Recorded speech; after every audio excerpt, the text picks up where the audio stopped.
Splat the Cat, Oopsie-Daisy. Oopsie-Daisy. See, it was almost springtime. The weather was getting warmer, but the sky was still gray and rainy. Splat thought being stuck inside was a waste of a Saturday afternoon. Splat perked up when a sopping wet Seymour scurried into his room. Seymour was carrying a weird-looking seed. "Where did you get that?" asked Splat. Seymour held up the seed and stared at it. Then he shrugged again. "I wonder what kind of seed it is," said Splat. "It could be anything."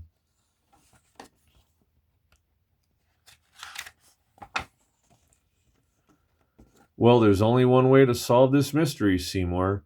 Let's see if we can make it grow."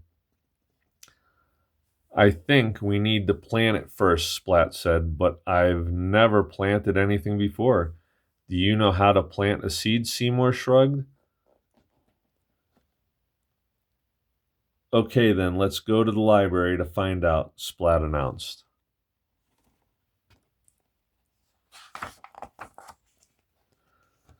Splat and Seymour walked straight to the library to look for a book about gardening. The only problem was that there was so much information. Splat wanted to grow one seed, not a whole field of corn. After staring at the shelves for a long time, Splat finally asked the librarian. She was happy to help him find the perfect book, A Cat's Guide to Planting and Potting. It'll be a good book. That'd help him get that seed growing. The book said the first step was getting a pot and filling it with soil. Not all the soil landed in the pot. Splat. The next Splat planted the seed in the dirt. He set the flower pot on a sunny windowsill. Then he watered the soil. Not all of the water went into the pot. He's soaking Seymour. Splat checked the flower pot every day. He hoped and hoped for any sign of a sprout. He wondered what kind of plant it would be.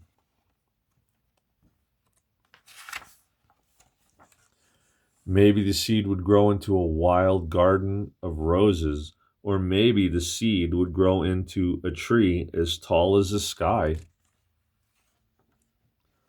Splat couldn't wait to see what grew. He sang to the seed, read to it, and told it stories. For 2 whole weeks, Splat waited and waited for the seed to do something. Splat was ready to give up. Maybe the seed would never sprout. Feeling terribly disappointed, he watered the soil one last time, just in case. The dirt in the pot shifted a little when Splat added water. A tiny green sprout sprang up. Splat cheered loudly, but quickly shut his mouth. He didn't want to scare the little plant back into the soil. During the next week, the sprout grew a few straggly leaves. Splat was thrilled when a few days later, a little bud appeared atop the stem. The next day, the bud opened and blossomed. It wasn't a wild jungle plant or a many-colored roses or a tall tree. It was a flower, a little daisy, and Splat knew just who to give it to. Who do you think he gave it to? "I love it," said Mom. "It's the most special flower ever." Splat smiled as he hugged his mother. "I grew it myself," Splat said, "with a little help from Seymour." The end.